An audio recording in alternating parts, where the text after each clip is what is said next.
Students, आप सभी का स्वागत है हमारे एक नए वीडियो में। आज हम लोग देखने वाले हैं क्लास 8 सोशल साइंस का मॉडल क्वेश्चन पेपर, जो कि आपके एग्जाम के लिए बहुत ही ज़्यादा इंपॉर्टेंट है। इस वीडियो में हम लोग देखने वाले हैं सामाजिक यानी एसएसटी का मॉडल क्वेश्चन पेपर। पिछले वीडियो में मैंने आपको बताया था आप लोगों को साइंस का, ठीक है। अगर आप लोगों ने उसका वीडियो नहीं देखा तो जाकर प्लीज़ देख लीजिएगा, उसका लिंक आपको डिस्क्रिप्शन बॉक्स में मिल जाएगा। अगर आपको इसका पीडीएफ चाहिए तो आपको मेरे टेलीग्राम चैनल पर मिल जाएगा, वहाँ पर ज्वाइन हो जाएगा, वहाँ पर आपको इसका पीडीएफ भी मिल जाएगा। देखिए, ये जो क्वेश्चन है, ठीक है, मॉडल क्वेश्चन पर, ये आपके एग्जाम के लिए बहुत ही ज़्यादा इंपॉर्टेंट है, क्योंकि जो आपका एग्जाम होने वाला है 16 मार्च को, ठीक है, उससे ये बहुत ज़्यादा इंपॉर्टेंट वाले इससे उससे क्वेश्चन है एग्जाम में, इससे बहुत ही ज़्यादा मिलेंगे, ठीक है। तो आप लोग प्लीज़ वीडियो को पढ़ देखिएगा और अच्छे से देखिएगा, समझिएगा। और यहाँ पे टोटल टोटल क्वेश्चन आपका जो 50 क्वेश्चन रहेगा, तो प्लीज़ सारे क्वेश्चन को ध्यान से देखिए, ठीक है। तो देखिए यहाँ पे कुल दिया गया, कुल प्रश्नों की संख्या 50 है। तो चलिए देखिए यहाँ पे सबसे पहले क्वेश्चन देखिए।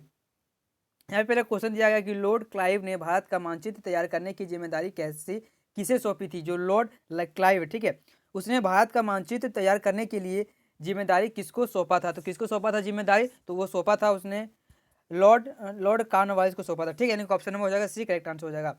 अब यहाँ पे हम देखते हैं क्वेश्चन नंबर दूसरा कि इतिहास को सामान्यतः कितने कालखंडों में बांटा गया। तो इतिहास को सामान्य कितने कालखंडों में बांटा गया, तो कितने कालखंडों में बांटा गया, तो 3 बांटा गया, 3 में, ठीक है। 3 यानी कि तीसरा, यानी कि जो हो सकता है एक वर्तमान, भविष्य काल, भूतकाल, ये होता है 3, यानी कि प्रेजेंट, पास्ट, फ्यूचर, ठीक है। आज यहाँ पे हम देखते हैं क्वेश्चन नंबर तीसरा कि फोर्ट विलियम किला किस शहर में बनाया गया था। जो फोर्ट विलियम किला है, ठीक है, वो कौन से शहर में बनवाया गया था। तो कौन से शहर में बनवाया गया था, तो बनवाया गया था कलकत्ता में, ठीक है, जिसको अब हम लोग बोलते हैं कोलकाता। पहले उसको बोलते थे कलकत्ता, अब बोलते हैं हम लोग इसको कोलकाता, ठीक है। अब यहाँ पे हम देखते हैं क्वेश्चन नंबर 4 कि टाइगर ऑफ मेयूर, ठीक है, टाइगर ऑफ मैसूर किसे कहा जाता है। टाइगर ऑफ मैसूर किसे कहा जाता है, तो वह कहा जाता है टीपू सुल्तान को, यानी कि ऑप्शन नंबर हो जाएगा सी, करेक्ट आंसर।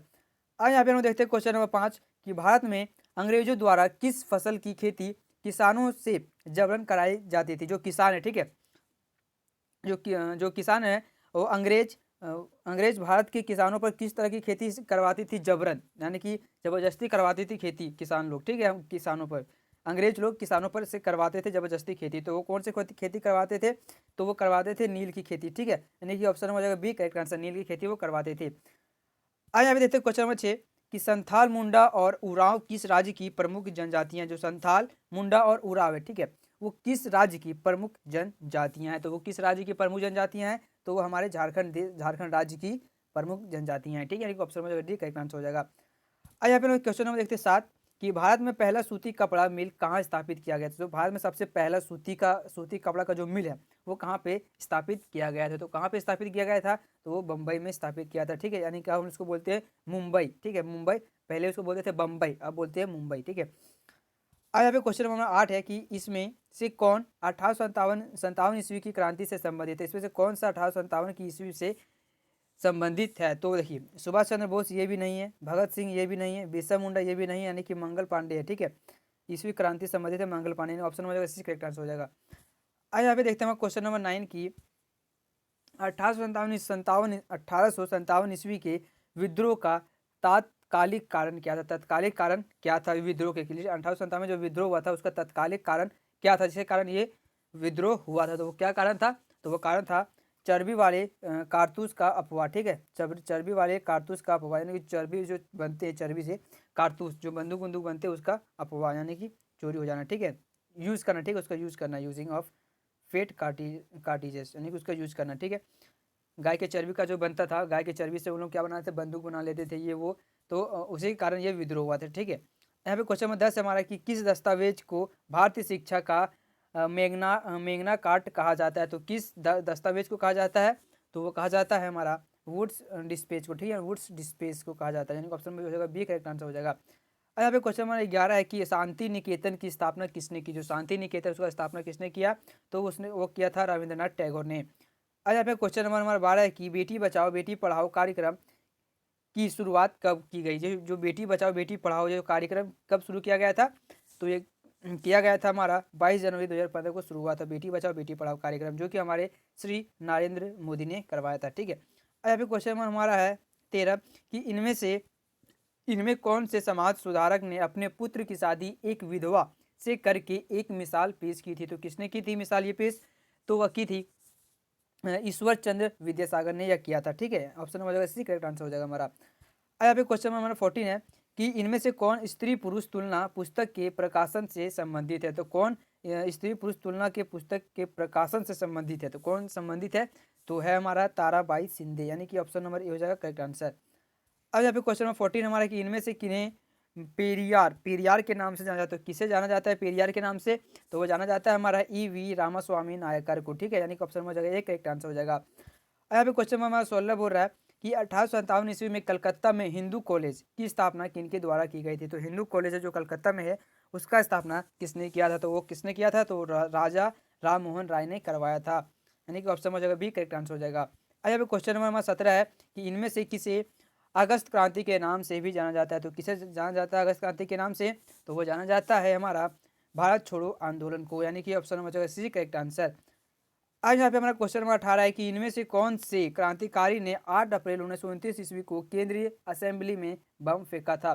तो किसने फेंका था 8 अप्रैल 1929 को केंद्रीय असेंबली में बम किसने फेंका था, तो किसने फेंका था ये बम, तो फेंका था सरदार भगत सिंह ने। ठीक है, भगत सिंह ने फेंका था। अब यहाँ पे क्वेश्चन नंबर 19 है कि झारखंड के कौन से हॉकी खिलाड़ी ने भारत को ओलंपिक, विश्व कप एवं एशियाई खेल तीनों में पदक दिलाने वाली टीम के सदस्य रहे। तो किस कौन से रहे, तो वह माइकल किंडो। ठीक है, ऑप्शन नंबर जो बी करेक्ट आंसर। अब यहाँ पे हमारा क्वेश्चन नंबर 20 है कि पवन चक्की किस प्रकार के संसाधन का उदाहरण, जो पवन चक्की है वो किस प्रकार की संसाधन का उदाहरण है, तो किस प्रकार के संसाधन का उदाहरण है, तो वह नवीकरणीय संसाधन का उदाहरण, क्योंकि पवन चक्की से हम लोग क्या मिलता है, उससे बिजली बनता है। ठीक है, पवन चक्की से क्या बनता है, बिजली। आज यहाँ पे हमारा क्वेश्चन नंबर है कि इसकी भारत के अंतरिक्ष एजेंसी इसरो द्वारा अभी हाल ही में कौन सा मिशन चंद्रमा पर सफलतापूर्वक चंद्रमा पर भेजा गया था। तो कौन सा भेजा गया था, देखिए यहाँ पे चंद्रयान 2, चंद्रयान अग्नि 2, चंद्रयान 3 या आदित्य। इसका आंसर आपको कमेंट बॉक्स में बताना है, क्योंकि ये मिशन अभी फिलहाल ही हुआ था 2023 में। ठीक है, तो आपको इसका आंसर बताना है क्या होगा। ठीक है, आपके लिए होमवर्क है ये, आपको इसका आंसर बताना है। यहाँ पे हम देखते हैं क्वेश्चन नंबर 22 कि चंद्रमा के दक्षिणी ध्रुव पर पहुंचने वाला पहला देश कौन सा है। तो दक्षिणी ध्रुव पर सबसे पहले कौन सा देश पहुंचा था, तो ये भी बहुत ही इजी क्वेश्चन है, तो ये आपको कमेंट बॉक्स में बताना है, ये आपके लिए भी होमवर्क है। ठीक है, अब यहाँ पे देखते हैं क्वेश्चन नंबर 23 की इनमें से कौन मृदा के निम्नीकरण में सहायक है। मृदा के निम्नीकरण में कौन सहायक है, तो कौन सा सहायक है, तो वो देखिए वनोन्मूलन भी सहायक है। उसके बाद रासायनिक उर्वरकों का अत्यधिक प्रयोग करना ये भी है, जिसके कारण निम्नीकरण होता है जंगलों का, मृदा का। उसके बाद अति चारा यानी कि चराना, जो गाय वो लोग चराते हैं घास, उसके कारण भी मृदा निम्नीकरण होता है, यानी कि ऑप्शन नंबर डी उपयुक्त सभी हो जाएगा। अब यहाँ पे क्वेश्चन नंबर 24 बोल रहा है कि पृथ्वी पर उपलब्ध कुल जल का कितना प्रतिशत पीने योग्य है। जो पृथ्वी पर टोटल जल है, ठीक है, उसमें से कितना प्रतिशत पीने योग्य है, तो कितना प्रतिशत, तो 2.7% पीने योग्य पानी है। सोच सकते हो आप लोग, इतना ही प्रतिशत में पानी को पीते हैं, बाकी जो बाकी पानी है वो सारा खारा पानी। टोटल कितना परसेंट, 71% पानी हमारे पृथ्वी में। उसके बाद जो 29% है वो जमीन है, इसमें से भी 71% में हम लोग कितना पानी पीते हैं, तो 2.7% पानी को सिर्फ पी सकते हैं। ठीक है, अब यहाँ पे क्वेश्चन नंबर 25 है कि प्रधानमंत्री कौशल विकास योजना किससे संबंधित है। प्रधानमंत्री कौशल विकास योजना किससे संबंधित है, तो वह किससे संबंधित है, तो वह युवाओं के कौशल विकास से संबंधित है। अब यहाँ पे देखते हैं क्वेश्चन नंबर 26 की विश्व में सबसे अधिक कोयला का उत्पादन किस देश द्वारा किया जाता है। तो किस देश में सबसे ज़्यादा कोयला उत्पादन होता है, तो किस में होता है, तो चीन में होता है। ठीक है, ऑप्शन में बी करेक्ट आंसर। आज यहाँ पे देखते हैं क्वेश्चन नंबर 27 की इनमें से कौन से फसल को सफ़ेद सोना कहा जाता है। तो कौन से फसल को सफ़ेद सोना कहा जाता है, तो वह कहा जाता है कपास को हम लोग बोलते हैं सफ़ेद सोना, और काला सोना बोलते हैं हम लोग कोयला को। ठीक है, याद रखना।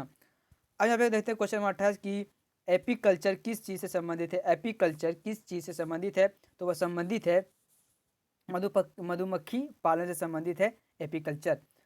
अब यहाँ पे हम क्वेश्चन 29 है कि इनमें से कौन सा देश मसाले उत्पादन में प्रमुख, तो मसाले उत्पादन सबसे ज़्यादा कौन से देश में होता है, तो भारत में होता है, यानी कि ऑप्शन नंबर ये हो जाएगा करेक्ट आंसर 29 का ए।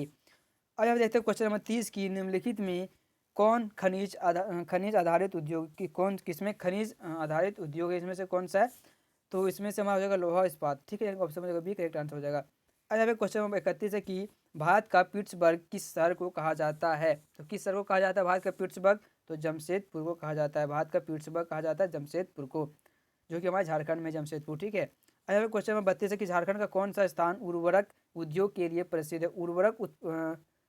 उर्वरक के लिए कौन सा झारखंड में कौन सा राज्य प्रसिद्ध है? तो कौन सा स्थान प्रसिद्ध है? कौन सा स्थान प्रसिद्ध है? ऑप्शन में दिया हटिया, गोमिया, घाटशिला या सिंदरी।